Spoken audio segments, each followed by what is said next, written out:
How do you think he looked in his first game? It's great to have him back. Obviously, he's a good football player for us, made a couple really nice plays for us, catching the football, had his ups and downs with the blocking stuff, but it's great to have him back and add another guy to the mix. Do you feel like he can be a mismatch for a lot of defenses, just the way he can move and the way he runs routes? Yeah, I think he does a nice job in the passing game along with the running game. He has good hands, does a decent job with his routes, still developing in some of those areas, but certainly great to have him. What about special teams from Florida? Florida's always been known for their special teams. What do they look like this year? Do they look like Florida of the past, those good special teams you really have to prep hard for? Absolutely.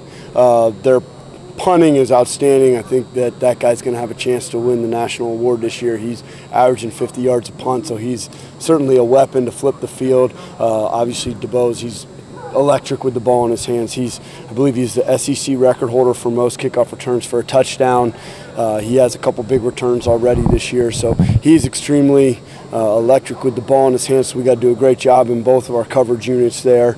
They're a kickoff team. I mean, they fly down the field. They got a lot of really good athletes. Their kicker does a good job of ball placement. So we've got a big challenge ahead of us this weekend, certainly.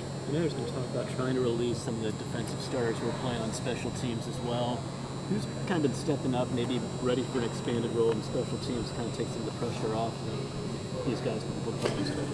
Yeah, I mean, we're trying to always find the best 11 for every unit, and we've had some of the young guys that have stepped up and done a nice job. Evan Berry's done a nice job running down on kickoff, doing a couple things on punt here and there. Elliott's doing a nice job. Cortez McDowell's role has been expanding every single week on special teams. So you're seeing some of these guys grow as the season's going along. Very similar to how Jalen Reeves-Maben was last year. Last year, he was working his way into it and started to explode, making a couple more plays as it started to get into the third, fourth, fifth week of the season. You're starting to see these guys develop, understand their role, understand their position on the units and doing a better job. Did Sutton call for the fair catch versus Georgia?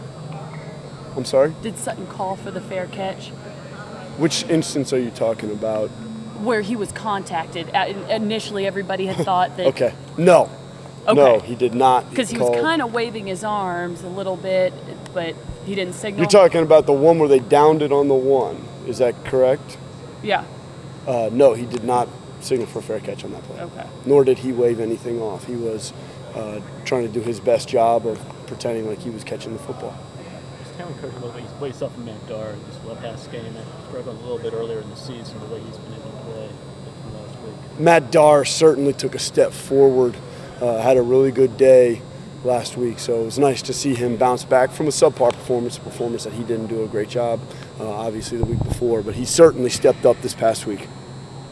Has he followed up on that line, Mark? Has he taken what he did on the game and carried it to the practice field this week? Yeah, he's had a better week than he did last week, and that's always a good thing to see, because strongly believe that what you do in practice is going to be what you do on Saturday afternoon. So he's had a pretty consistent week. I mean, he hasn't been perfect, but he's had a better week this week than he had 2 weeks ago. In that regard, was it a little surprising to see him be that effective Saturday? Because we saw him have a couple blocked and mishit a couple, and he didn't appear to have a very good practice week going into the Georgia game. Yeah, I would say that last week he was average in practice, which goes against what I just said. Typically that's not the case. Typically you're going to see on Saturday what you are going to see during the week. Last week was a little bit different than usual because he was a little bit up and down, and it clicked for him on Saturday, and I'm glad that it did. But that's not typically what we see from him or from any of the guys. Usually what you're going to see, if they're performing well on Tuesday and on Wednesday, they're going to perform well on Saturday. How much did he need a confidence boost? I think that we all needed him to perform well, and he needed to perform well for no other reason than you get 12 opportunities, and you have to perform at your best each and every Saturday afternoon.